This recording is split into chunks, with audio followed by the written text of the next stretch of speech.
Hello students, जय हिंद। तो आज के इस वीडियो में हम 2014 के फर्स्ट और सेकंड पेपर के क्वेश्चन देखेंगे, इक्वेशन टॉपिक के, जो कि हमारे सीडीएस के पेपर में पूछे गए हैं। पहले क्वेश्चन से शुरू करते हैं। पहला क्वेश्चन कुछ इस तरीके से है।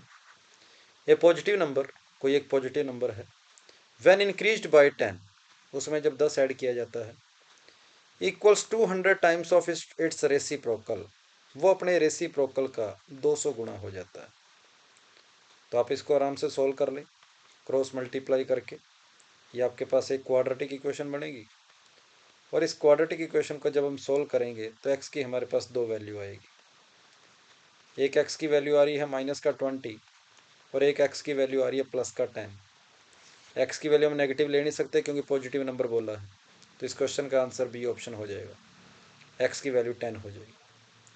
पहले क्वेश्चन के बाद दूसरे क्वेश्चन की ओर बढ़ते हैं। सेकंड क्वेश्चन क्या कह रहा है? The sum of two positive numbers x and y is 2.5 times of their difference. एक इक्वेशन हमें ये दे रखी है। if the product of numbers is 84, दोनों नंबरों का जो प्रोडक्ट है, sum of two positive numbers, x into Y आपको दे रखा है 84 दे रखा है, कुछ इस तरीके से। What is the sum of two numbers, x plus y हमारे से पूछा गया। पहले इस इक्वेशन को सोल्व करता हूँ तो 2x plus 2y is equal to 5x minus 5y है। तो यहाँ से 3x is equal to 7y आ गया और x और y का जो रेशो आ गया मेरे पास, x और y का जो रेशो है वो 7/3 है, 7/3। अब 7 इंटू 3 21 होता है, लेकिन 84 है। x और y का रेशो 7 और 3 है। ऊपर नीचे अगर मैं 2 से मल्टीप्लाई कर दूं तो ये बनेगा 14 और 6। तो x और y का प्रोडक्ट जो है वो 14 इंटू 6 84 बन रहा है। मतलब वो जो दोनों नंबर आपने 14 और 6 जिसकी हम बात कर रहे हैं वो बिल्कुल सही है। x की वैल्यू 14 कह सकते हैं, y की वैल्यू 6 कह सकते हैं। हमें x प्लस वाई निकालना है, तो 14 + 6 20 इस क्वेश्चन का आंसर है। तो सेकंड क्वेश्चन का आंसर आपके पास डी ऑप्शन आ जाएगा, 20 हो जाएगा। तीसरे क्वेश्चन की ओर बढ़ते हैं। तीसरे क्वेश्चन के बारे में बोला गया है, कहता है Ravi brother is 3 years elder to him. Ravi का जो ब्रदर है उससे 3 साल बड़ा है। ठीक बात है। His father was 28 years age when his sister was born. जब उसकी सिस्टर का जन्म हुआ तब की बात हो रही है, सिस्टर के जन्म की बात हो रही है। इफ हिज सिस्टर वाज, कहता है while his mother was 26 years of age when he was born. Ravi के जन्म की बात हो रही है, रवि के जन्म की बात हो रही है। एक रवि है, एक रवि का ब्रदर है, एक रवि की सिस्टर है, एक रवि के फादर हैं और एक रवि की मदर है। 5 मेंबर है यहाँ पे। क्वेश्चन में क्या बोला गया है? कहता है इफ हिज सिस्टर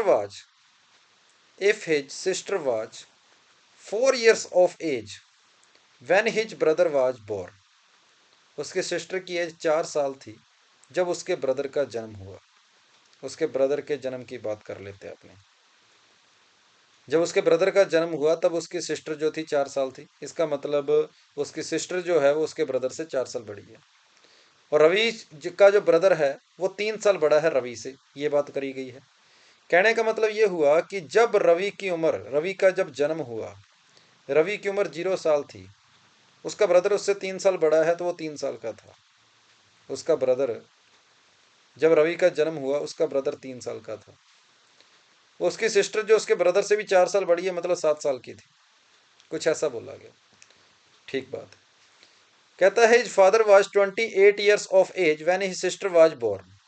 जब उसकी सिस्टर का जन्म हुआ तब की बात है, ये सिस्टर के जन्म की बात कर रहे हैं। सिस्टर का जन्म मान लो यहाँ पर हुआ है, सिस्टर की एज सिस्टर के जन्म के टाइम 0 साल थी, मतलब यहाँ से 7 साल पहले की बात हो रही है, 7 साल। इस टाइम पर फादर की उम्र 28 थी, 7 साल पहले। इसका मतलब आज फादर की जो उम्र है वो 35 है, 35 हो जाएगी।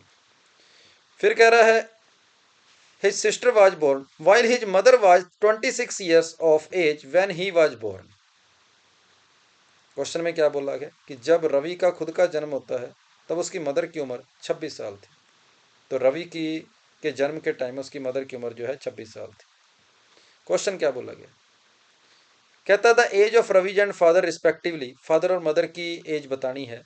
When his brother was born, जब उसके ब्रदर का जन्म हुआ। अब उसका ब्रदर का जन्म हुआ मतलब ब्रदर की जो एज है 0, मतलब इससे मेरे को 3 साल पहले देखना है। मतलब उस टाइम रवि की जो एज थी, ब्रदर का सॉरी उसकी सिस्टर की जो एज थी वो 3 साल पहले 4 साल हो जाएगी। फादर की एज 3 साल पहले 32 हो जाएगी। मदर की एज 3 साल पहले 23 हो जाएगी। और यही मेरा इन दोनों क्वेश्चन का आंसर है कि फादर की एज क्या थी और मदर की एज क्या थी। तो 32 और 23 इस क्वेश्चन का आंसर है। ये ऑप्शन आपके पास आंसर आ जाएगा, ये ऑप्शन।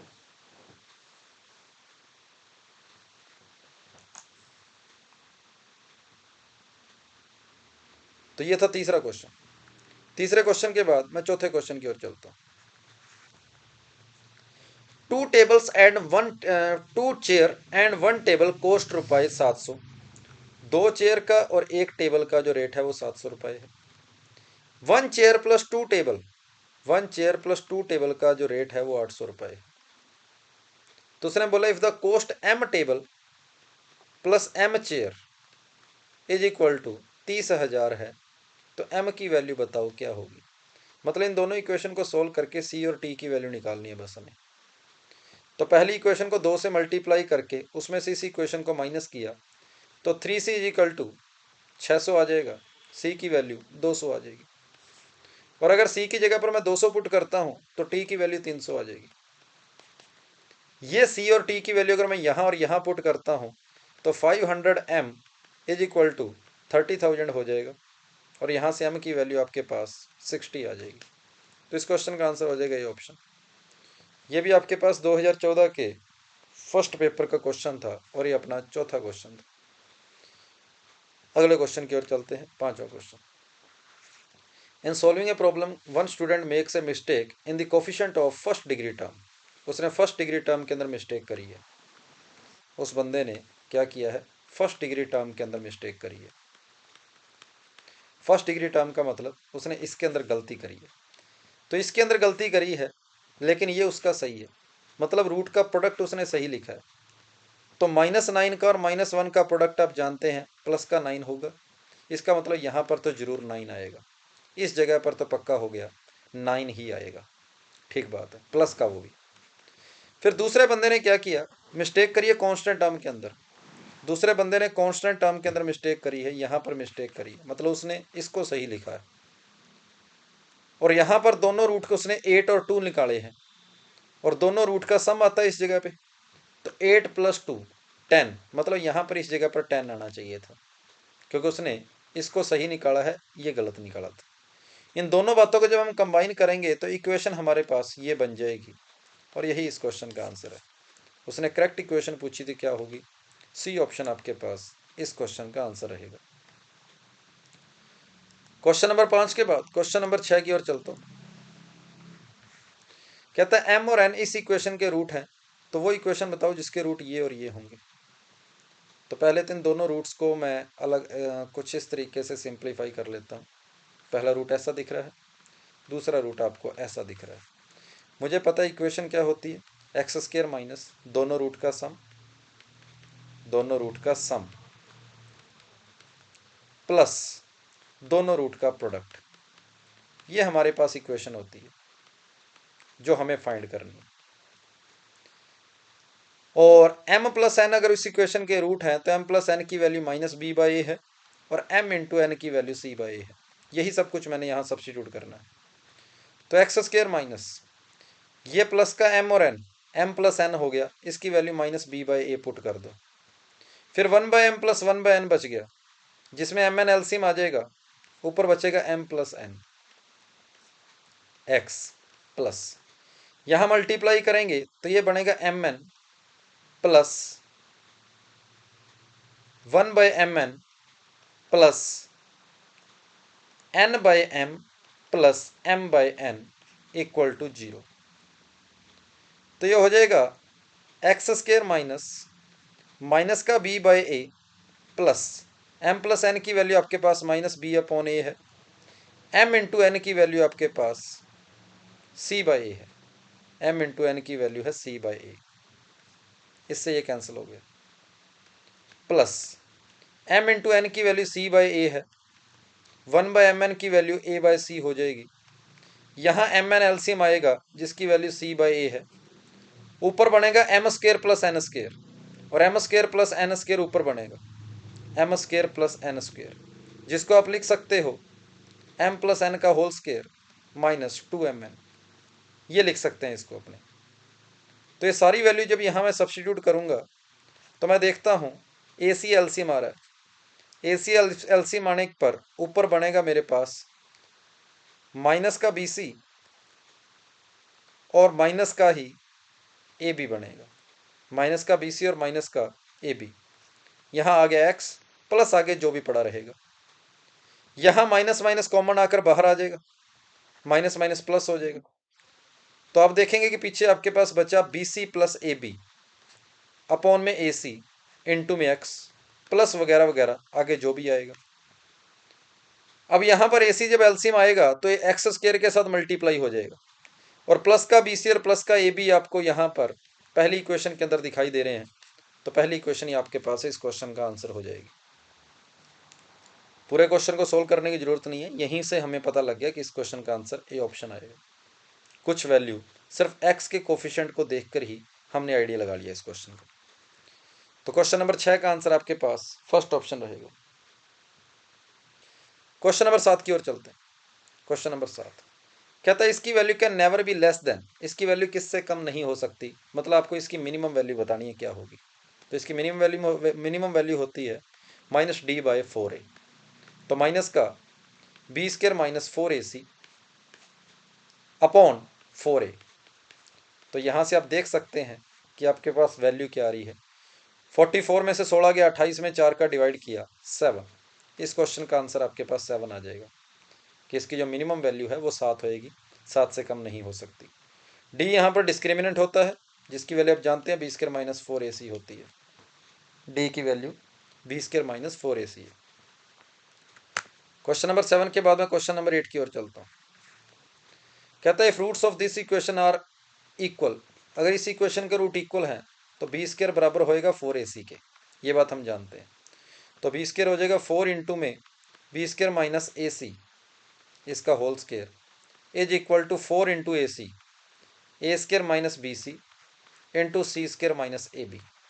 बस इस इक्वेशन को थोड़ा सिंप्लीफाई करना है और हमारे पास क्वेश्चन का आंसर आ जाएगा बी की power 4 plus A square C square minus 2 A B square C is equal to A square C square minus B C cube minus A B square C, और last मेरे पास आएगा minus का ए cube B. ये मेरे पास equation बनेगी, और इसी equation को देखकर मैंने ऑप्शन चेक करना है कि कौन सा ऑप्शन मेरा ठीक बैठ रहा है। ये कैंसिल हो गया, पूरी इक्वेशन में से बी कैंसिल हो गया, तो b cube minus 2 A b c is equal to c cube minus A b c minus a cube हो गया। कुछ ऐसा आ गया। ये ए बी सी इधर आकर माइनस हो जाएगा, ये दूसरी साइड चला जाएगा। तो मैं देखता हूँ ए क्यूब तो प्लस का आएगा, बी क्यूब प्लस का आएगा, सी क्यूब इधर आके माइनस का आ रहा है, और इक्वल टू मेरे पास ए बी सी आ रहा है। अब सी क्यूब माइनस का आया है, सी क्यूब आया है माइनस, नहीं, जब बी हटाएंगे तो सी क्यूब हमारा माइनस का था, इधर आकर प्लस का आएगा। ये हमारे पास इस क्वेश्चन का आंसर है, और ये आंसर आपको डी ऑप्शन के अंदर दिखाई दे रहा है। तो पूरी इक्वेशन में से डी को बी कॉमन लेकर कैंसिल हो गया, जो पीछे बचा उसने हमें डी आंसर दे दिया। तो ये था 2014 के फर्स्ट पेपर का 8वां क्वेश्चन। अगले पर चलते हैं, 9वां question. If roots of equation are -1 and 1, तो इससे आप क्या आइडिया लगाते हैं। अगर दोनों रूट अपोजिट साइन के होंगे, मतलब अल्फा इंटू बीटा अगर आपका नेगेटिव है, तो ए और सी एक दूसरे के अपोजिट साइन के होते हैं, ये आप डायरेक्ट रिजल्ट जानते हैं। A and c both are positive, negative और अपोजिट साइन। क्योंकि मुझे पता है अल्फा इंटू बीटा जो होता है वो सी बाई ए होता है, और अल्फा इंटू बीटा आपको देखकर पता लग रहा है नेगेटिव हो रहा है, मतलब सी बाई ए नेगेटिव है। इसका मतलब सी और ए को अपोजिट साइन का होना पड़ेगा। तो क्वेश्चन 9 का आंसर डी ऑप्शन है। क्वेश्चन नंबर 10 की ओर चलते हैं। ये आपके पास 2014 के सेकंड पेपर का पहला क्वेश्चन। कहता है m और n जो है वो इस इक्वेशन के रूट है, m और n जो है वो इस इक्वेशन के रूट है। तो 3m माइनस n की वैल्यू बताओ क्या होगी। तो 3x प्लस 2a इसका होल स्क्वायर है, इसको इधर ले आते हैं, माइनस का 5a into 7x plus 23a plus का है 3a square, 3a square is equal to 0। m इस इक्वेशन का रूट है और हमें चाहिए m और n इस इक्वेशन के रूट है और हमें 3m माइनस n चाहिए। 3m, m का 3 गुना। करते हैं चेक। पहले तो अकेले इस क्वाड्रेटिक को थोड़ा सोल्व कर लेते हैं। 7x स्क्वायर बनेगा, अकेली x वाली टर्म यहाँ पर आएगी 4ax और 4 इंटू 7 हो जाएगा 28ax यहाँ से आ जाएगा। 7 इंटू 5 35ax यहाँ से आएगा, प्लस का 28 माइनस का 35, तो माइनस का 7 बचेगा ax। अब ए स्क्वायर वाले कौन कौन है, यहाँ मेरे पास आएगा 4a स्क्वायर, 4 इंटू में 7, 28a स्क्वायर ये है, 28 और 3 31a स्क्वायर आएगा प्लस का। लेकिन अगर मैं माइनस का ए स्क्वायर देखता हूँ तो माइनस का मेरे पास 115 स्क्वायर आएगा। तो माइनस का 115 है, प्लस का 31 है, तो मेरे पास जो ए स्क्वायर बचेगा वो बचेगा 4 8, इतना ए स्क्वायर बचेगा इज इक्वल टू 0। 7 से इस इक्वेशन को अगर मैं कैंसिल करता हूँ तो मेरे पास कुछ ऐसा आएगा, कुछ इस तरीके से ये इक्वेशन बनेगी। ये इक्वेशन, इस इक्वेशन के रूट उसने बोला है m और n है, m और n इस इक्वेशन के रूट है। वैसे भी इसके फैक्टर हो सकते हैं, इसके फैक्टर अगर आप देखेंगे x minus 4a x plus 3a, ये इसके फैक्टर हो रहे हैं। मतलब x की वैल्यू एक तो 4a आ रही है जिसको उसने m बोला है, y की वैल्यू दूसरी x की वैल्यू आ रही है माइनस का 3a जिसको उसने n बोला है। तो m और n की वैल्यू यहाँ पुट कर दो, तो 4 into 3 12a square, 12a plus 3a, 12 और 3 15a आपके पास इस क्वेश्चन का आंसर हो जाएगा। 15a ये इस क्वेश्चन का आंसर हो जाएगा। तो जो आपको क्वाड्रेटिक इक्वेशन दे रखी थी क्वेश्चन में, सबसे पहले मैंने उसको पूरे को ओपन करके एक सिंपल क्वाड्रेटिक इक्वेशन बनाई, उसके दोनों रूट आए, एक को m बोल दिया एक को n बोल दिया, उनकी वैल्यू पुट कर दी। यह था 2014 के सेकंड पेपर का पहला क्वेश्चन। मैं दूसरे क्वेश्चन की ओर बढ़ता हूँ। दूसरा क्वेश्चन क्या कह रहा है, if one root of equation is 3 times the other, इस इक्वेशन का एक रूट दूसरे रूट का 3 गुना है। मतलब एक अल्फा है तो दूसरा 3 अल्फा है, और मुझे पता है कि दोनों रूट का सम माइनस बी अपॉन ए होता है और दोनों रूट का प्रोडक्ट सी अपॉन ए होता है। तो ऊपर वाली इक्वेशन से आप अल्फा की वैल्यू निकाल लो कितनी आ रही है। अल्फा और 3 अल्फा हो गया 4 अल्फा, 4 अपॉन में आ गया, माइनस क्यू अपॉन में 4p आ गया, ये वैल्यू यहाँ पुट कर देना। तो 3 इंटू अल्फा स्क्वेयर है, अल्फा स्क्वेयर हो जाएगा q square upon 16p square is equal to r by p से p कैंसिल हो गया, तो 3q square is equal to 16pr। इस क्वेश्चन का आंसर ए ऑप्शन हो जाएगा। तो ये आपके पास 2014 के सेकंड पेपर का दूसरा क्वेश्चन था। क्वेश्चन नंबर 3 के ऊपर चलते हैं। क्वेश्चन नंबर 3 क्या कह रहा है, if m and n are roots of this equation. ठीक बात है, मतलब m प्लस n की वैल्यू हम जानते हैं माइनस ए है, m इंटू एन की वैल्यू हम जानते हैं b है। m स्क्वेयर और n स्क्वेयर इस इक्वेशन के रूट है, मतलब m square plus n square की वैल्यू हमारे पास c है और m square into n square की वैल्यू हमारे पास d है। और मुझे पता है mn की वैल्यू b है, ये वैल्यू उठाकर अगर यहाँ पुट करता हूँ तो b स्क्वेयर बराबर मुझे d मिल जाएगा। मतलब मेरा सेकंड स्टेटमेंट तो सही है, सेकंड स्टेटमेंट तो मेरा ठीक है। अब मैं ये जानता हूँ कि a प्लस बी का जो होल स्क्वेयर होता है वो A square plus B square plus 2ab होता है। तो m प्लस n की वैल्यू माइनस ए थी तो ये बनेगा A square is equal to, इसकी वैल्यू c दे रखी है और इसकी वैल्यू आपको b दे रखी है। तो यहाँ से आपने देखा कि 2b माइनस ए स्क्वेयर की वैल्यू c आ रही है और यही आपका पहला स्टेटमेंट है। तो दोनों स्टेटमेंट आपके पास यहाँ पर ठीक रहेंगे। तो क्वेश्चन नंबर सी के अंदर दोनों स्टेटमेंट सही है, क्वेश्चन नंबर 3 के अंदर सी ऑप्शन आपके पास आंसर है। चौथे क्वेश्चन की ओर चलता हूँ। कहता है x प्लस के दोनों का कॉमन फैक्टर है, x प्लस के दोनों का कॉमन फैक्टर है, तो k की वैल्यू बताओ क्या होगी। x प्लस के जो है is the common factor of this equation, इस इक्वेशन का common factor x plus k है। चलो, तो x square plus a x plus b equal to 0, एक इक्वेशन ये है। X square plus c x plus d equal to 0, एक equation ये है। इस इक्वेशन में से इसको माइनस कर दो, तो ए माइनस सी इंटू में x plus b minus d बराबर 0, और यहाँ से x की वैल्यू मेरे पास आ रही है डी माइनस का, x की वैल्यू आ रही है माइनस का b माइनस डी अपॉन ए माइनस सी, और x प्लस के इसका एक फैक्टर है, मतलब x is equal to minus k इसको सेटिस्फाई करेगा, तो x की जगह माइनस के पुट कर दो, तो माइनस के बराबर माइनस का b माइनस डी अपॉन ए माइनस सी, माइनस से माइनस कैंसिल हो गया, तो k की वैल्यू आपके पास आएगी b माइनस डी अपॉन ए माइनस सी। अगर आप ऊपर नीचे माइनस से मल्टीप्लाई कर देंगे तो d माइनस बी अपॉन ए सी माइनस ए आ जाएगा, और ऐसा आपके पास ए ऑप्शन में है, तो इस क्वेश्चन का आंसर ए ऑप्शन हो जाएगा। क्वेश्चन नंबर 4 का आंसर ए हो जाएगा। क्वेश्चन नंबर 5 की ओर चलते हैं। If equation has equal root, equal root है तो मैं जानता हूँ बी स्क्र बराबर 4ac होता है, तो बी स्क्र हो जाएगा 4 इंटू 1 प्लस के का whole square is equal to 4ac, a 1 है, सी आपके पास के स्क्र है, कुछ ऐसा। 4 से 4 कैंसिल हो गया, 1 plus k square plus 2k is equal to k square आ गया, यहाँ से k की वैल्यू आपके पास माइनस हाफ आ रही है, बी ऑप्शन इस क्वेश्चन का आंसर हो जाएगा। B square minus 4a, b square is equal to 4ac से k की वैल्यू माइनस हाफ आ गई। ये था 2014 के सेकंड पेपर का 5वां क्वेश्चन और हमारा लास्ट क्वेश्चन। तो इस क्लास के अंदर अपने 2014 के पेपरों के अंदर कुछ क्वेश्चन बिल्कुल आसान थे, कुछ क्वेश्चन थोड़े से कैलकुलेशन वाले थे, और कुछ सोचने वाले भी थे। ओवरऑल चैप्टर इसका जो लेवल है वो हम बोलेंगे कि ठीक ठाक था। चलो, थैंक यू सभी को, जय हिंद। उम्मीद है आपको सब कुछ समझ आया होगा। फिर भी कोई डाउट हो तो आप कमेंट करके ज़रूर पूछ सकते हैं। Thank you sir.